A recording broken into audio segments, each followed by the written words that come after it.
This is Michael Reef, and I'm broadcasting from Starbucks at 4th and Union, Seattle, Washington, USA.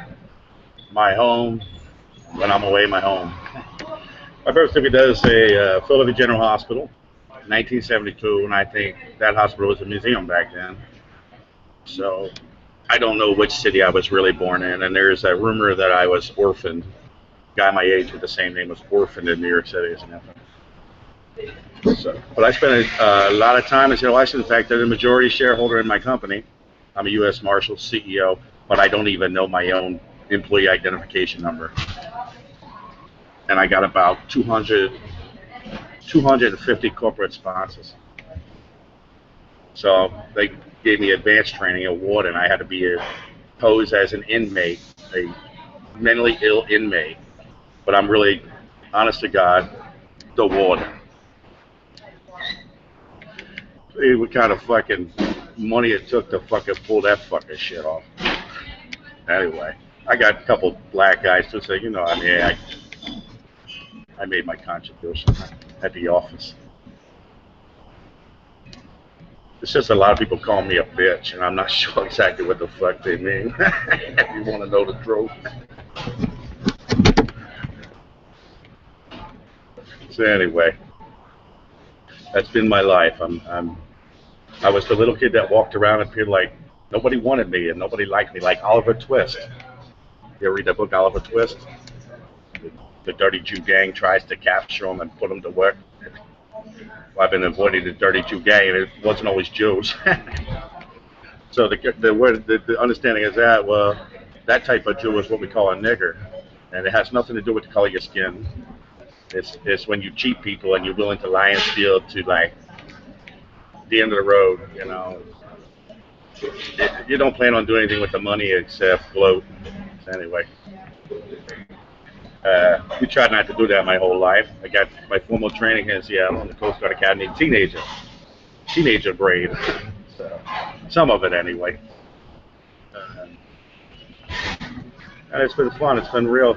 I had amnesia for a while because I get hit upside the head a lot. Nobody believes anybody when that's about this story that knows the story, and I hardly ever tell it. So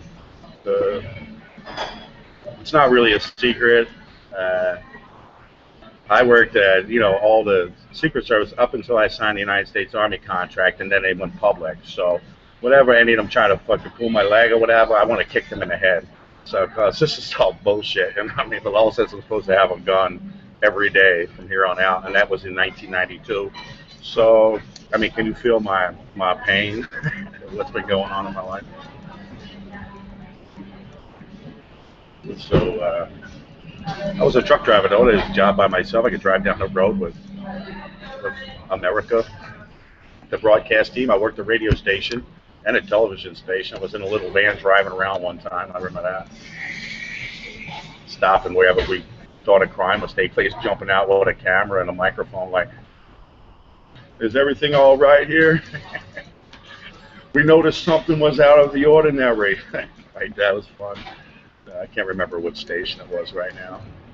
I'm not lying here. I worked in NBC 29's anchorman, break room, whatever. And some girls were working there, and they made some comments about my looks and how they thought I was dumb. And then they want to have sex with me, but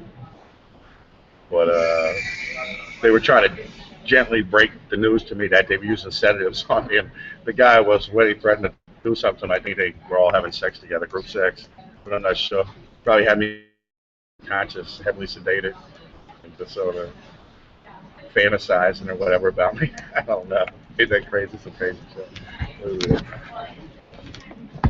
Anyway, those were the days. Who had it made?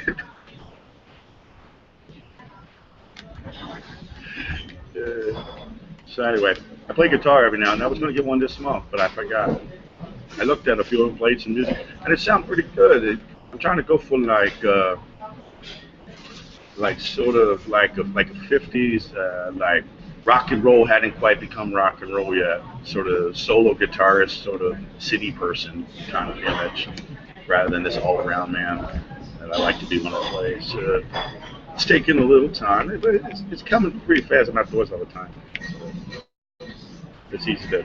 I got professional training in theater, so my whole life since a kid. So I adapt pretty good if I want to change my personality. I don't feel like everybody at company wants me to change. Yeah. Anyway,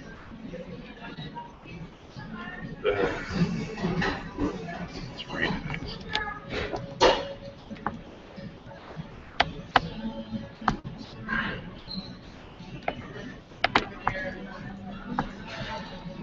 Play the drums too. It's kind of fun playing the drums.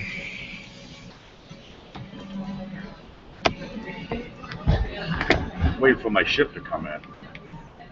That's the truth. They wanted me to get aboard the aircraft carrier one time at the port in Seattle here. I said, sure, and I wanted to get up. They said, no, you don't understand. But we have to carry you. I said, no, you don't. I'm able to walk. They said, no, you don't understand. I woke up. I was on the deck in an admiral's uniform.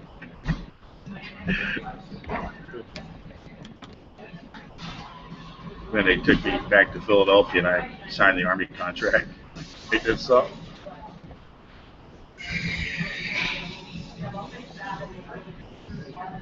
They also got a picture of me in an all-black uniform with red trim.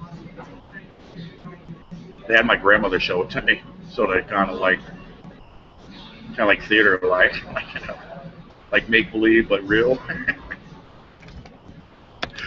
American government at the theater. Old people, they're kind of interesting. Their own kids.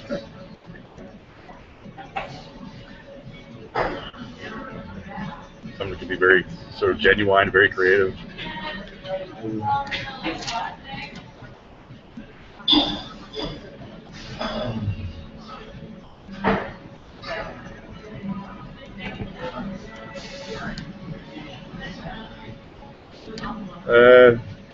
I'm gonna break for now. Toodaloo.